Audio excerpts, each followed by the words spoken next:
하나님의 말씀은 전도서 1장 1절에서 11절입니다.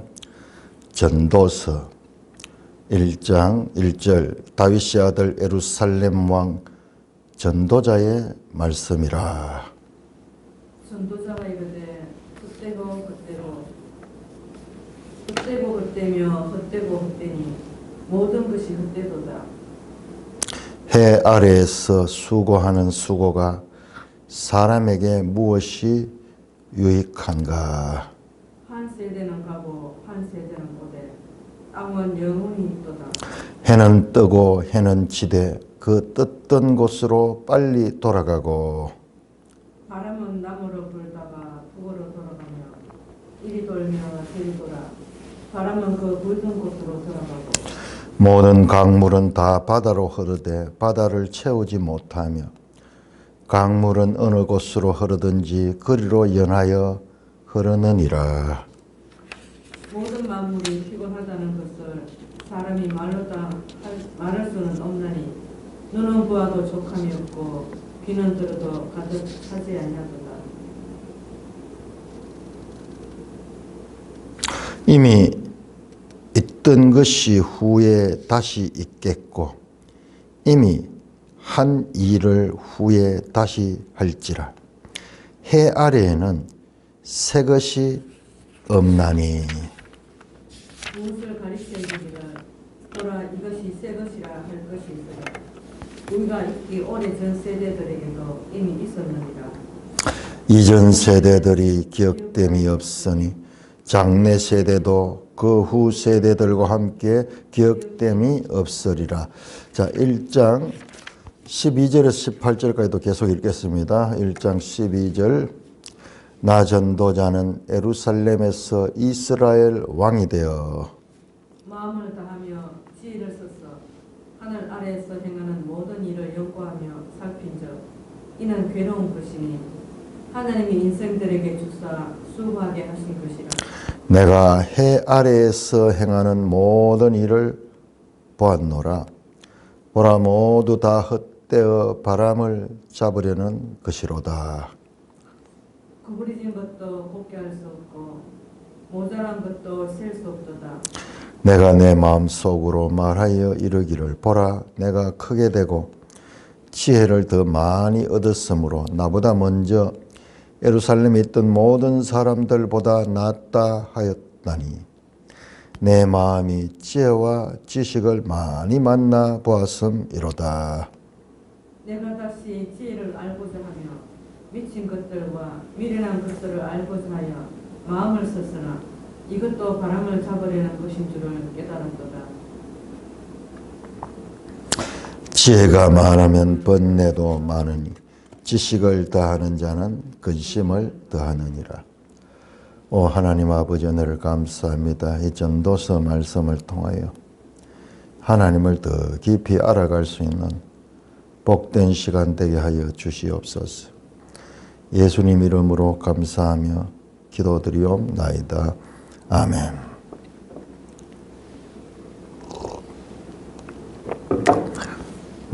우리 전도서는 저자가 예루살렘 이스라엘 왕 전도자다. 1절에 나오면 다윗의 아들이다. 그렇게 나와서 그리고 1장 12절도 보면 나 전도자는 예루살렘에서 이스라엘의 왕이 된 자다. 여러 내용들 가운데서 이 전도서에서 전도서를 저자는 솔로몬 왕이다. 솔로몬 왕이다. 그것이 거의 정설처럼 되어 있고 그리고 그 유대인들도 그렇게 이해를 하고 있습니다. 그 안에 내용들 가운데서도 솔로몬을 짐작케 하는 내용들, 지식이 많고 또 돈도 많고 이제 그런 인물인데 오늘 보듯이 1절에서 11절까지는 주어가 전도자입니다. 전도자. 전도자가 이르되, 그럼 전도자를 3인칭으로 객관적으로 그렇게 부르고 있습니다. 그러나 12절부터 들어와서는 이제 1인칭으로 바뀌면 나 전도자는 그러면서 16절에 내가 내 마음속으로 내가 가면서 전부 이 1인칭으로 내용이 전개되고, 어디까지 전개됐냐 그러면은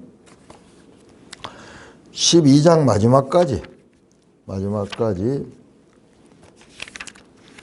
그렇게 전개됩니다. 12장 7절까지 이 전도자의 독백이요. 전도자의 독백입니다. 그리고 이제 12장 8절부터 다시 전도자가 이르되 그러면서 3인칭으로 나타납니다. 전도자는 지혜자였어. 그러면서 이제 12장 8절에서 마지막 14절까지는 또 3인칭으로 되어 있어요. 그래서 서론, 프롤로그가 3인칭, 그 다음에 마지막 결론, 에필로그가 3인칭으로 되어 있고, 그 중간에 긴 내용들은 다 1인칭으로 되어서 전도자의 독백으로 그렇게 되어 있습니다. 1600년대 이 네덜란드를 보면은 참 신비해요. 그 화가 중에 렘브란트라는 화가가 있는데, 미술사에서 참 최고의, 인류 역사상 최고의 미술가로 불려도 손색이 없는 인물이죠. 미켈란젤로라든지 네오날드 다빈치라든지 라파엘로 같은 르네상스 시대 사람들보다는 한 100년 정도 후의 사람이에요.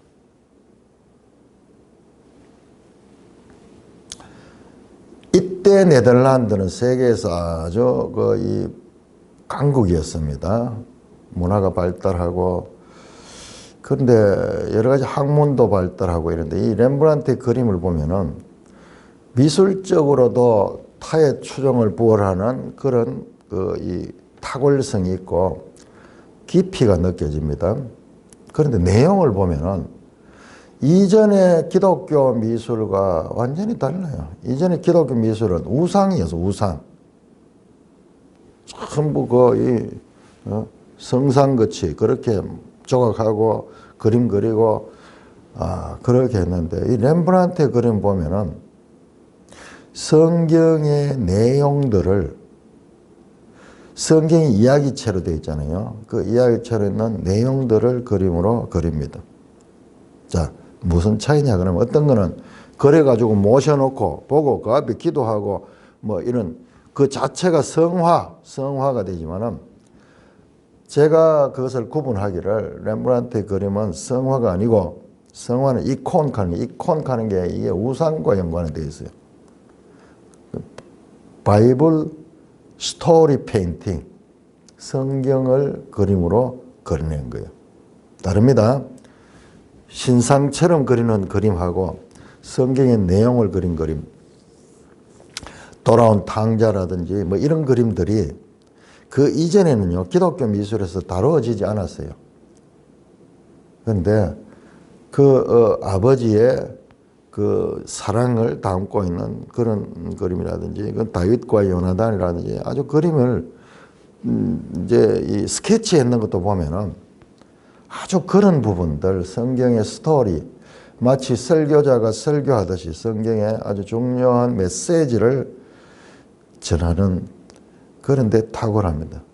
그럼 왜 화가가 그렇게 성경에 대해서 깊이 이해를 하고 있고 깊은 성경에 이 연구가 있었는가? 이 시대는 보니까는 이 네덜란드 자체가 그야말로 성경에 깊은 지식을 가진 그와 같은 세계였던 것 같아요. 법학자 중에 이 유명한 이 법학자, 제가 이름은 지금 기억이 잘 안 나는데, 그분이 1600년대 전도서를 깊이 연구를 하다가 이 전도서는 솔로몬 시대에 기록된 것이 아니고 이것은 포로에서 돌아온 포로 후기에 기록된 지혜 문서다. 그렇게 주장을 했습니다. 이전까지는 전부 다 이게 솔로몬 글이다 툭 처음부터 나오니까 그런 이름은 없습니다. 이름은 끝까지 솔로몬이라고 나오지 않습니다. 그러니까는 충격적인 그와 같은 말씀을 했죠. 그런데 그분이 유명한 법학자예요. 법학자인데 그런데 그 당시의 사람들은 예술가도 미술가도 성경을 그렇게 깊이 알고 있고 이 법학자인데도 신학자예요. 신학자면 아마 국제법 뭐 이런 식으로 그 독보적인 인물이에요. 그분을 다루지 않고는 그 책도 그런 책을 많이 썼고 이런 분인데 그분이 처음으로 전도서가 나중에 기록됐을 관계가 있다. 그리고 우리가 보듯이 1장 1절에서 11절까지는 3인칭이 되어 있고 끝에도 3인칭이 되어 있고 중간에는 1인칭으로 되어 있고 그러니까 이게 하나의 최소한 두 사람 이상의 이제 이 화자가 나오는 게요. 나오면서 하고 그리고 솔로몬이 부분적으로 참여했을 수도 있는데 솔로몬 글을 그대로 했는 것이 아니고 잠언에 보면은 이게 히스기야 때 다시 편집했다 그런 내용이 나와요. 나오듯이 잠언도 마찬가지고 이런 지혜 문서들에 이게 편집이 되어 있는 거예요. 편집이 되어 있는 거 그 이후로 그러면서 우리에게 이렇게 전해지고 있는데 저는 이제 그런 주장들을 잘 수용을 안 하죠. 왜냐 그러면은 그런 거는 정통적인 게 아니고 또 주로 이 자유주의 신학자들이 그런 비판을 많이 하기 때문에 이제 그런데 이번에 내가 이 중간기를 특별히 공부할 중간기는요. 중간기의 핵심은 헬라입니다. 헬라. 다니엘 11장 8장 11장 이거는요 핵심이 헬레니즘이래요. 헬레니즘 헬라의 사상인데 이 헬라의 사상을 헬레니즘은 뭐냐면 온 세상을 헬라의 사상으로 통일시켜줘 하는 그런 운동이에요. 그런데 이와 같은 헬레니즘을 본질적으로 사상을 추구해보면 이걸 휴머니즘이라고 해요. 휴머니즘. 휴머니즘이라고 하는 것은 이것은 한자로 인본주의라고 그렇게 보니 인본주의. 자 보세요. BC 3세기 4세기 특별히 3세기가요. 알렉산더 시대에 그리스 문화가 가장 꽃폈던 시기예요. 그 시기를 헬레니즘 시대라고 그래요. 그리스 문화를 구별했을 때 3세기를 헬레니즘은 그 앞에를 갖다 고전기라 클래식이라. 이 클래식기, 헬레니즘기 이때가 그리스 그러니까 이 시대에 파르테논 신전도 지어지고 뭐 그 오늘날 그 루브르 미술관이나 세계적인 미술관에 있는 조각상들 있죠. 비너스상 그다음에 뭐 아폴로상이라든지 이런 것들 전부 이 시기에 다 지어졌어요. 이 시기에. 그러니까는 인류 역사상 탁월한 그 이 문화를 꽃피웠던 것이 헬라입니다. 우리는 성경에서 그냥 이 좀 신학적인 그런 접근을 하니까는 헬레니즘을 좀 뭐 그렇게 중요하게 안 다루고 있지. 정말 인류 역사에서는 이보다 더 큰 영향을 끼친 사상이 없고요. 오늘날 우리가 느끼는 것도 다 그거예요. 여러분 바로 그 시대에 나온 인물들이 소크라테스, 플라톤,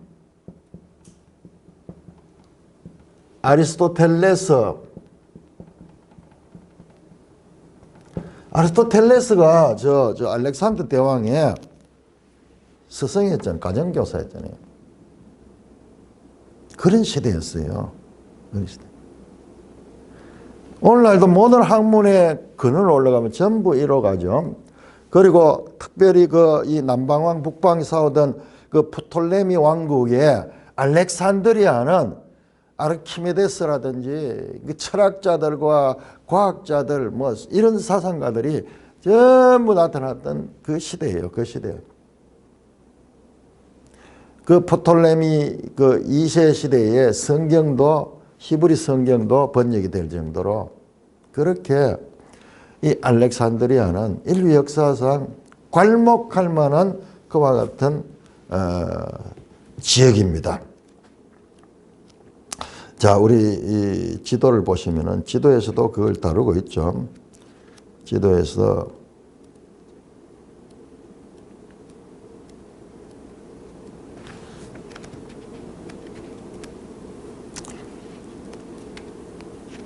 자, 259쪽을 보십시오. 259쪽. 우리가 이거를 역사적 배경을 알아야 돼요. 그러니까 내가 11장을 하는데 그렇게 힘들게 어렵게 했는 거죠. 그 이전에 공부해놨던 것들이 있어가지고 내가 이 미술사를 이걸 하면서 여기가 알렉산드리아를 아주 중요하게 봤거든요. 그러다 보니까는 이번에 이제 그걸 연결을 시켰죠. 258쪽 건보세요. 258. 안티오쿠스 4세와 이집트 전쟁 그러면서 그 밑에 보세요. 이집트의 알렉산드리아 항의 등재. 자, 알렉산드리아는 보세요. 그 설명이 알렉산더 대왕이죠. 이건 잘못됐네요. 알렉산드리아 대왕이 아니고 이것도 고쳐야 되네요. 알렉산더 대왕이 그리스 문화 및 학문의 중심지로 세운 도시인 알렉산드리아는 BC 330년부터 이집트의 수도였다. 그러니까 이집트는 없어지는 거예요. 이집트는 지금 그리스의 식민지가 되어버린 거예요. 식민지가. 그러니까 장소는 이집트지만은 실제로 그걸 다스린 사람들은 그리스 사람들이에요. 알렉산드는 나일강 삼각주 서쪽 끝에 위치해 있어 이집트 주요 항구의 역할을 있도록 설계되었고 작은 반도 위에 건설되어 지중해와 마레오티스호의 경계를 이루었다. 그리고 반도와 파로스 섬을 이어주는 둑길이 있어서 항구를 둘로 나누었다.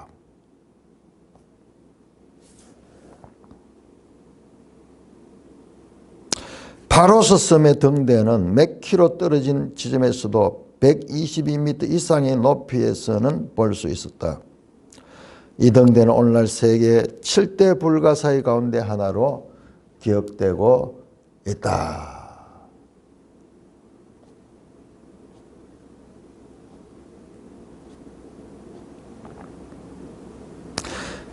이 알렉산드리아 파로스 등대를 따로 이렇게 취급할 정도로 이 알렉산드리아라는 이 도시 자체가 세계 이 문명사에서 엄청난 영향을 끼쳤던 거예요. 우리 성경에도 알렉산드리아가 사도행전에 여러 번 나옵니다. 여러 번 나옵니다. 자, 우리 사도행전 6장 한번 볼까요?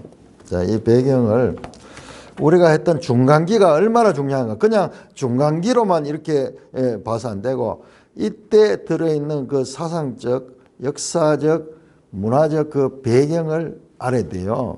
우리 미술사 하면서 이런 부분은 서양 미술에 이걸 갖다 클래식이라 그래. 클래식. 오늘날 무슨 클래식 음악하고 클래식 하는 거죠. 모든 것의 기본이 되고 규범이 되고 모든 것의 기준이 되는 소위 인류 문명의 기준이 되는 시대가 이 시대예요. 이 시대. 그 천재들이 이와 같은 이 알렉산더를 중심으로 한 그런 군사적이고 그다음에 이 정치적인 뿐만 아니라 문화예술 모든 면에 있어서 이와 같은 천재들이 나타난 시대고 인류 역사상 가장 중요한 시대에 해당되는 그 시대예요. 자, 우리 사도행전 한번 찾아볼까요? 일단 접근을 이 헬레니즘 문화가 어떠한가? 자, 사도행전 6장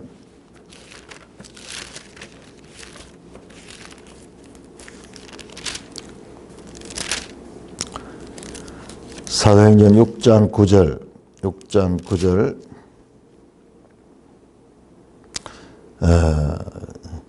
9절에 이른바 자유민들, 이 특별한 표현이에요. 즉 구레네인, 알렉산드리아인, 길리기아와 아시아에 온 사람들이 회당에서 어떤 자들이 일어나 스데반과 더불어 논쟁했다. 여기 알렉산드리아에 나오죠. 그러니까 이 자유민들, 구레네, 알렉산드리아, 길리기아, 아시아 이 사람들은 자유민들이다. 자유민들이다. 이 사람들하고 스데반이 서로 논쟁을 하는 거죠. 자, 거기에 알렉산드리아인이 나오죠. 제가 이걸 연구를 해보니까는요, 우리가 이 중간기에 우리 이스라엘이 어떻게 됐을까? 이때 어마어마한 이스라엘 이 사람들이 외국으로 흩어졌어요. 외국으로. 소위 디아스포라 갈 적에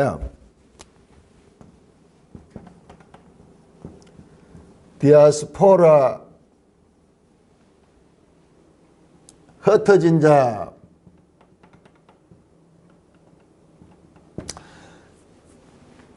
우리 그 신명기 28장에 불순종하면 너희를 다 흩어리라 그랬죠. 그게 바벨론 포로잖아요. 그건 아무것도 아니에요. 정말 흩어지기는 이 시대에 전 세계로 흩어지는데 특별히 이 알렉산드리아에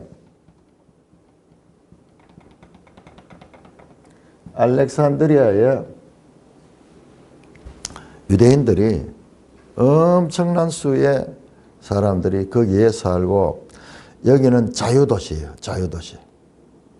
그 헬레니즘 사상에서 각자의 개성과 그리고 많은 것들을 어떤 우리로 치면은 조선시대에 신분제가 있고 막 이랬잖아요. 그러니까는 능력이 있어도 신분이 옳지 않으면은 뭐 출세할 수 없었잖아요. 그런데 이 알렉산드리아는 그야말로 유니버설한 거예요. 알렉산더의 꿈이 그거였어요. 온 세계를 하나로 통일하는, 그것을 이제 유니버설을 말해서 보편세계. 이게 헬레니즘 추구하는 사상이에요.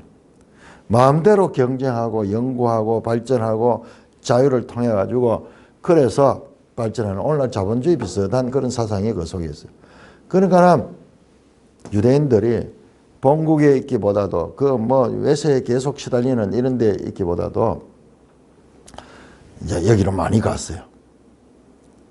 또 어떤 설에 의하면 의도적으로 유대인들을 여기도 많이 옮겼다고 알렉산더가 이 애굽을 점령할 때 그때 유대인들이 앞장서 가지고 그들이 이 길을 인도하고 그래서 그런지 알렉산더는 여러 군데 알렉산드리아를 세웠지만 그 가운데 가장 큰 것이 바로 이 애굽에 있는 알렉산드리아. 유대인들이 공동 거주 지역이 있는 거예요. 그러니까는 이 알렉산드리아에서 70인 경도 자, 알렉산더는 300년대 BC 300년대 사람이거든요. 그런데 BC 200년대 300에서 200년대 이때 이제 알렉산더의 나라는 나눠지고 이때 프톨레미 2세 시대에 이 성경이 번역될 정도로 그러니까는 도서관이 어마어마한 도서관이 있었고 그다음에 아까 같은 그런 이 파로스 등대 같은 그런 건축물이라든지 어마어마한 큰 도서관에 그래 전 세계에 있는 귀한 책들을 다 모으고 번역하고 그렇게 할 정도라는 거예요. 이 시대에 문화적인 배경을 생각을 해야 됩니다. 자, 18장, 사도행전 18장. 우리가, 신약을 볼 적에 이제 우리가 유대 중심으로 보는 그런 중간기의 배경도 봐야 되고, 뿐만 아니라 좀 더 넓게 봐가지고, 자, 이런 부분. 복음서는 전부 팔레스타인에서 있는 이야기죠. 사도행전은 아니잖아요. 거기서부터 이제 땅끝까지 퍼져가죠. 18장 18장이 사도 바울이 아데네에서, 아데네가 어디예요? 바로 이와 같은 헬레니즘의 본거지 아테네잖아. 아테네. 거기에서 24절에 보면, 18장 24절에 보면 알렉산드리아에서 난 아볼로라는 유대인이 에베소에 이르니, 알렉산드리아 출신. 보세요. 이 사람은 유대인이지만은 알렉산드리아가 여기가 태어났어. 얼마나 많이 세계화되어 있었던가. 자, 신약과 구약 사이 그 중간기에 그 유대인들을 우리 생각할 적에 거기에 그 이 팔레스타인에만 머물러 있는 유대인만 생각해서 안 돼요. 엄청난 유대인들이 흩어져 있었고, 특별히 세계 최고의 문명 도시였던 이 알렉산드리아에 많은 사람들이 있었어요. 거기서 유명한 신학자가 나오는데, 신학자, 이게 필록 하는 신학자가 여기 나와요. 그 다음에 이 아볼로 같은 사람도, 이름 자체가 지금 그 헬라식 이름이에요. 이게 아폴로, 필로, 이 사랑이라는 뜻이죠. 필로소피아 할 때. 그러니까는, 자, 이 헬레니즘 사상에 하나님 믿는 신앙이 풍전등화처럼 이것이 막 밀물듯이 휩쓸면서 다 지나고, 그러니까는 그 사람들이 또 정책적으로 하고 이름도 막 그런 식으로 바꿨고, 그러면서 문화에 그 유대인들도, 우리는 막 안식일 잘 지키고 뭐 전통을 지키는 유대인들을 생각하면 그렇지 않아요. 그 가운데도 젊은이들은, 지금 뭐 이스라엘도 마찬가지예요. 안식일 정통적으로 지키고 이런 무리들은 소수예요. 더 많은 사람들이 거기에 동성연애도 있고 타락의 극치예요. 다른 나라와 다를 거 아무것도 없어요. 그럼에도 불구하고 그 가운데 믿음을 가지는 사람이 있어요. 자, 이렇게 되면은 이 헬레니즘의 소위 히브리즘이 풍전등화 같이 된 것 같지만은 하나님은 그렇지 않아요. 우리가 이제 예수를 처음 믿으면 이와 같은 이분법에 많이 빠지게 돼. 이분법. 헬레니즘이냐 헤브라이즘이냐 둘 중에 하나를 택해야 된다. 특별히 제가 많이 그랬던 것 같아요. 그런데 하나님은 헬레니즘도 사용하시는 하나님이야. 이것도 사람의 생각에서 나온 것 같지만 하나님이 허락하신 거예요. 이게 하나님의 주권 안에 있는 거예요. 자, 무슨 말을 하려고 하느냐. 그만큼 그 다음에 그 사도행전 27장에 보면 그 사도 바울이 로마까지 가는 배 이름이 알렉산드리아호요. 자, 무슨 말씀하냐. 이 중간기 시대에 이 알렉산드리아가 이 헬레니즘 사상과 모든 학문과 모든 문화와 이와 같은 정치, 경제, 종교, 학문 이것의 중심점은 이게 중간기예요. 중간기. 우리 중간기.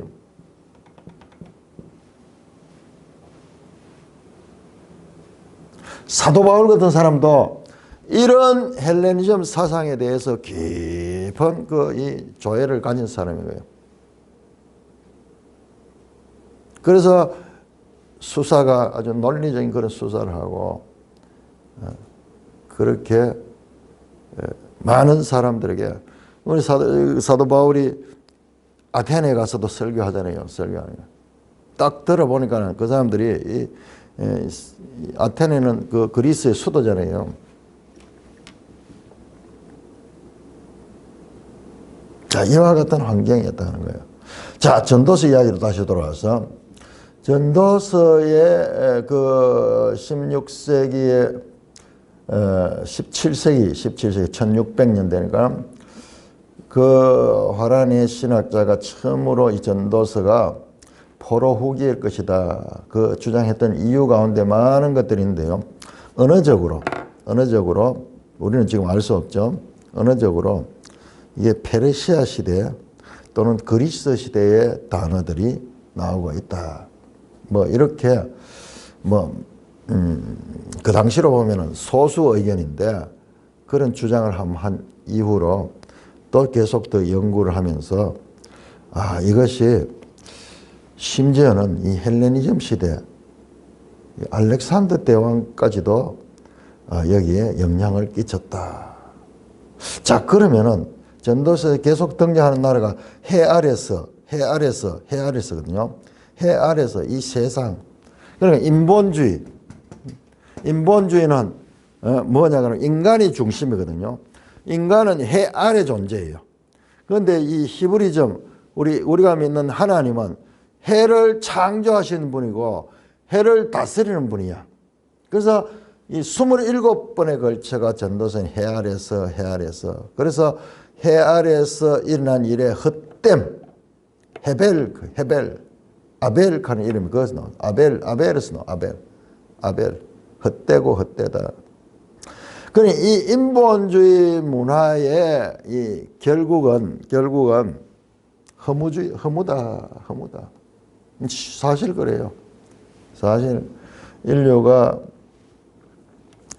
이제 현대로 들어오면서 특별히 이제 근대에 들어오고 이러면서 허무주의가 서양에서 만개를 했습니다. 허무주의가 실존주의, 허무주의 뭐 이런 것들이 인류가 문명을 발달시키고 이 전부 다 헬레니즘 사상이거든요.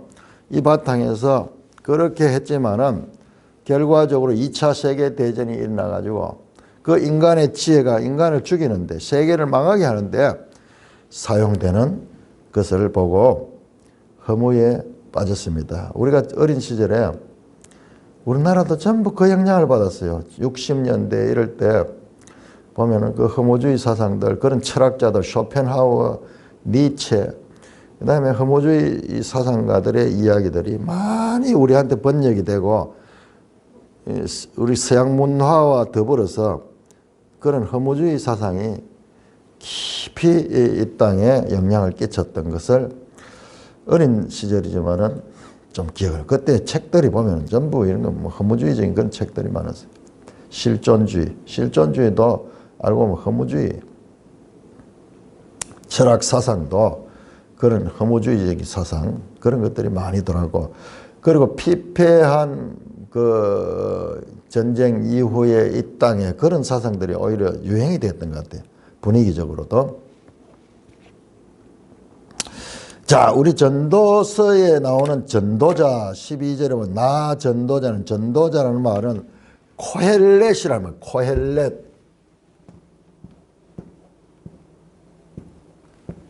코헬렛. 우리말로는 전도자라 번역을 했는데 이거는요 가르치는 자예요. 가르치는 자. 그 선생이에요. 선생. 그 원어가 이제 카할하는 것은 집회, 회중. 그래서 이 헬라어 70인경에는 전도서를 에클레시아 하는 게 교회잖아요. 히브리는 카할이거든요. 그래서 전도서를 에클레시아스라고 그래요. 루터는 이 전도자를 설교자라고 그렇게 번역을 했어요. 한글 성경에는 이렇게 전도자로 번역해요. 자, 코헬렛은 누구냐? 자, 12장 한번 가볼까요? 12장.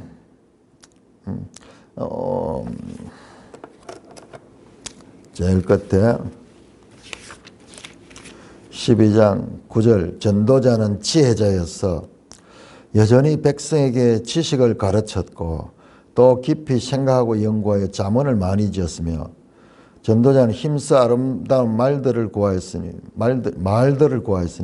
진리의 말씀을 정직하게 기록했는데 지혜자들의 말씀들은 찌르는 채찍과 회중의 서성들의 말씀은 자, 이거 보세요. 가르치는 자, 서성, 지혜자 전부 연구하고 생각하고. 아니 우리 성경에 이런 데 어디 있어요? 다 하나님 계시를 받고 막 그런데 여기는 아니에요.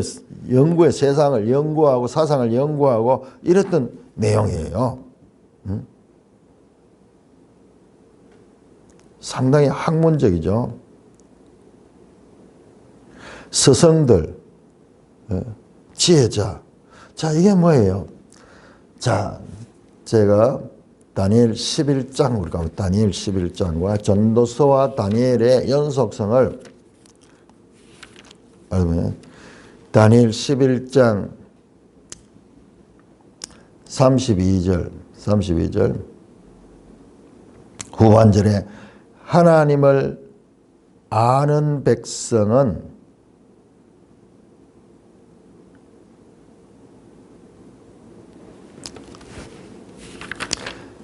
하나님을 아는 백성은 강하여 용명을 떨치다. 33절에 백성 중에 지혜로운 자는 많은 사람을 가르친다. 자, 지혜 있는 자, 하나님을 아는 백성, 지혜로운 자는 많은 사람을 가르친다. 이게 코헬렛이에요. 가르치는 자예요. 자, 12장 3절. 지혜 있는 자는 궁창이 빚고 많은 사람을 옳은 대로 돌아오게 한 자. 이게 뭐예요? 하나님 아는 백성이 사람들을 가르쳐서 하나님을 전했던 자들이잖아요. 그 다니엘서에 아주 중요한 이 발견이, 다니엘서 발견이 뭐예요? 바로 이 지혜자예요. 지혜자. 가르치는 자. 백성들을 가르치는 자. 자, 우리 역사를 통해서 보세요.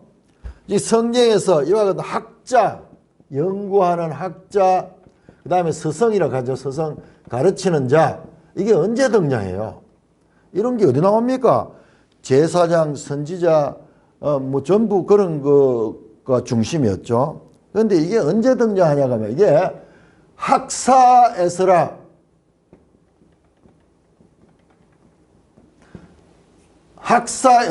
에스라는 학사라고 그래요. 학사는 뭐 직분이 뭐 있는데 이 처음 나오는 거잖아요. 이런 거. 이거 보세요. 이게 전부 다 포로 후기에 다니엘서 여기도 지금 11장은 미래에 대한 예언이거든요. 포로 후기에 이와 같은 학자들, 이 가르치는 자들, 학사 전부 이게 강조돼요. 포로 후기의 신앙의 중심지는 어디냐 그러면요. 회당. 곳곳에 회당이 세워집니다. 회당은 교실처럼요. 가르치는 곳이에요. 가르치는 곳. 그래서 우리가 알아야 되는 것은 우리가 기독교 신앙에 있어서 구약 성경 특별히 구원 계시의 발전성에 있어 가지고 가장 가르침이 대두되는 시대가 언제냐? 포로 후기입니다. 포로 후기. 그럴 수밖에 없는 게, 자, 포로에서 돌아온 자들은 이스라엘 민족적인 정체성이 없겠죠. 그 사람들은 출생부터 다른 나라에서 했고, 그리고 그 세대들이 전부 완전 딴 세대잖아요. 오늘날 뭐 우리 미국 이민 가가지고 2세, 3세대 해버리면은 거의 그쪽에 동화되어 버리잖아요. 말도 다 할 줄 모르고 그럴 텐데. 그래서 이 사람들을 가르치는, 신세대를 가르치는 사역이 아주 중요한 거예요. 가르치는 사역이. 그래서 역대기 같은 역사서가 나오는 거죠. 역대기가 우리 히브리 성경에 보면요. 역대기가 가장 나중에 번역된 책이에요. 역대기 제일 뒤에 나와요. 역대기가. 그게 뭐냐 그러면 역사를 다시 새로운 세대들에게 가르치는 내용. 그 배경이 없던, 거기에서 나고 자라서 어려서부터 배운 자들이 아니고 저 외국에 있는 사람들, 이런 사람들에게 가르치는 그런 내용들을 가지고 있다. 그래서 전도서에 나오는 코엘렛과 다니엘서에 나오는 지혜로운 자, 그 많은 사람을 가르친 자 서로 연속성이 있다. 라는 것을 볼 수가 있고요. 자, 그러면은 아까 전에 제가 이야기를 했는데 솔로몬 저작설이 거의 이제 이 주류적인 견해인데 너무 차이가 나지 않느냐. 그렇습니다. 그렇기 때문에 제가 이것을 확실하게 주장하는 것이 아니고 오늘 시간이 없어서 더 못 보겠는데 이와 같은 다니엘서와 그리고 이 서로 연결되는 내용들 이런 것들을 통해 가지고 증거를 보면서 그 내용들을 살펴보겠는데 우선 오늘 한 가지만 보겠습니다. 자, 한 가지만 한번 보겠습니다. 자, 전도서 5장 한번 전도서 5장 13절에서 17절 한번 보겠습니다. 내가 해 아래에서 큰 패단이 되는 일이 있는 것을 보았나니 곧 소유지가 재물을 자기에게 해가 되도록 소유하는 것이라. 너무 많이 가지고 오히려 그 재물 때문에 자기가 피해를 보게 되는 거예요. 이런 경우가 많습니다. 너무 많이 가지다가 나중에 강도의 표적이 되거나 이래서 죽는 사람들도 있죠. 그 재물이 재난을 당할 때 없어지나니 비록 아들을 낳았으나 그 손에 아무것도 없느니라. 그가 모태에서 벌거벗고 나왔은즉 그가 나온 대로 돌아가고 수고하여 얻은 것을 아무것도 자기 손에 가지고 가지 못하리니 이것도 큰 불행이라. 자, 알렉산더 대왕이 대한 그 이야기가 많죠. 아마 인류 역사상 가장 그 인간 세상에서 대표적인 인물을 꼽으라 그러면요, 아마 알렉산더가 최고 득표가 나올 거예요. 이상하게. 사실 알고 보면은 알렉산더는 젊은 시절에 30, 40대 죽은 인물이에요. 그런데 사람들이 왜 그를 그렇게 높이고 존경하는지 몰라요. 영웅 그러면 알렉산더를 제일 먼저 꼽죠.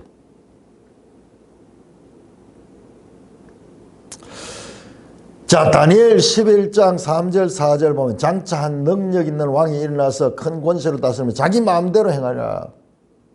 자기 마음대로 하는 거예요. 다니엘 11장 4절에 그러나 그가 강성할 때 그의 나라가 갈라져 천하 사방으로 나올 것이나 그의 자손에게로 돌아가지 않을 것이요 자기가 주장하는 권세대로 되지 않으니 이는 그 나라가 뽑혀서 그 외에 다른 사람들에게 돌아갈 것입니다. 이 알렉산더를 가리킨 것, 이거는 정확합니다. 이거는 그 8장에도 나오고 8장에 순념소 뿌리 꺾였던 그 순념소 같은 인물이고요. 8장 21절은 이 순념소는 헬라 왕이다. 그리고 그 헬라의 첫째 왕, 알렉산더 대왕을 그 헬라의 첫째 왕이라고 해요. 그렇게 해요. 이 알렉산더를 가리킨다는 것은 이건 학자들이 다 일치하는 견해입니다. 그런데 알렉산더가 엄청난 땅을 소유했어요. 저 보세요. 저 그리스에서 저 인도까지 밑으로는 애국까지 다 정복했잖아요. 20대부터 시작해가지고 죽을 때까지 뭐 했습니까? 끝없이 자기 마음대로 욕심을 가지고 정복하는 왕이 바로 알렉산더예요. 그러니 이 알렉산더를 성경에서도 아주 적그리스도적인 인물로 그렇게 다루고 있는 거예요. 이 세상으로 보면 최고의 영웅이지만 이거 하나님 없이 자기가 하나님 자리에 앉아서 자기 마음대로 하려고 했던 인물이에요. 근데 사람들의 죄성은 그걸 갖다 존경하는 거야. 나도 저렇게 해보고 싶다 하는 거야. 나도 저렇게 해보고 싶다. 내 마음대로 살아보고 싶다. 아무 거침없이 내 욕심과 내 능력을 가지고 내가 세상을 지배하고 싶다. 그런 사람들의 잠재된 의식을 이 하나의 이 대리 만족시키는 인물이 알렉산더예요. 그런데 알렉산더가 33살 때 급사해 버립니다. 전쟁만 땅만 넓히다가 나중에 돌아오는 길에 질병이 걸려가지고 급사해 버려요. 그러면서 그 넓은 이 통치 영역을 자기 아들에게도 물리주지 못합니다. 어떤 왕조는 있는데 아들이 어려요. 아직 본인도 지금 어린데다가 아들이 어려요. 그리고 유언도 제대로 못 해가지고 알렉산더 밑에 있던 장군들이 그 나라를 차지해 버립니다. 그리고는 알렉산더의 가족들을 죽여버려요. 다 죽여버려요. 후한이 나중에 다시 왕권에 대해서 논란이 일어날까? 이 역사를 보면 다 그래요. 우리나라도 보면 그렇고. 죽여버려요. 그래서 넓은 땅을 가졌다가 아무런 것도 자기는 잡을 수도 없고, 그리고 자기 후손에게도 물리지지 못하는 역사상의 인물, 이 알렉산더예요. 그런데 지금 이 전도서 5장 13절에 나오는 것은 큰 폐단이고 큰 불행인데, 그냥 불행이나 큰 배달. 해 아래에서 행하는 이와 같은 헬레니즘 사상 속에 있는 사람들의 그 한계, 얼마나 어리석었냐, 물거품 같으냐. 목적 없이 욕심을 따라서 마음대로 땅을 넓혔다가 그것 때문에 오히려 자기 가족들까지 불행하게 되는 거예요. 이런 부분도 내가 이것만 가지고 하는 게 아닙니다. 자, 지금 시간이 없어서 다 말씀을 못 드리겠는데, 다니엘서와 밀접히 연관을 가진 부분을 많이 발견했어요. 자, 그거는 우리가 한번 내일 다시 한번 보면서 전도서와 다니엘서의 연속성, 특별히 이와 같은 중간기 헬레니즘 사상과의 관계, 이 부분에 대해서 전도서를 한번 그런 관점에서 한번 살펴보도록 그렇게 하도록 하겠습니다. 자, 그러면은 이건 전통적인 그런 솔로몬 저작설과 반대되는 것이 아니냐? 자, 성경에는 솔로몬 저작이라는 말은 없습니다. 물론 다윗의 아들이라는 말도 이제 히브리어에서 아들 하는 말은요, 아들도 되지만은 후손이란 뜻이에요. 늘 제가 이야기하죠. 아북 하면 조상, 아버지란 뜻도 되지만 조상이라, 조상과 후손이에요. 그러니까는 이 전도자가 다윗의 후손 가운데 한 사람일 수도 있어요. 그러니까 꼭 솔로몬에만 적용시켜요. 왜 그게 이제 그러냐? 솔로몬은 BC 900년계 사람이에요. 그러니까는 여기에만 적용이 되어 버리면은 어떤 면에서 한계를 가져요. 좀 더 넓게 보고, 특별히 우리가 앞에서 중간기를 그렇게 중요하게 다뤘는데, 이 순서가 또 여기 중간기 다니엘서와 연결시키는 것도 여기에 이 배치를 하는 이 배치자가 보통 분이 아니잖아요. 늘 알잖아요. 앞에 성경과 연속성을 말씀하는, 다 알고 이렇게 배치하는 것을 통해서 봤을 적에 한번 그런 면들이 느껴져서 이번에 연구하는 겸에, 그리고 다니엘서와 닮은 부분들이 많이 있어요. 그렇게 되다 보니까는 포로 후기설에 요즘은 젊은 학자들이 그 부분을 많이 지지하는 경우가 있습니다. 그리고 우리 매일 성경 어떻게 전도서를 읽을 것인가, 여기에 대해서도 이 부분에서도 이분도 솔로몬 저작설에 대해서 언급하지 않습니다. 아예 그 부분을, 저자 부분에 대해 가지고는 그냥 노코멘트하고 넘어가는데, 그리고 접근하는 방법이 전도서의 반성적 지혜, 이렇게 접근하는 방식이 상당히 학문적인 그런 입장에서 다루고 있어요. 이 헬레니즘의 이 학문 세계, 이거와 연관성이 있지 않은가, 아마 그런 관점을 가지고 있지 않은가 하는 생각을 해보기도 합니다. 찬송가 135장 찬송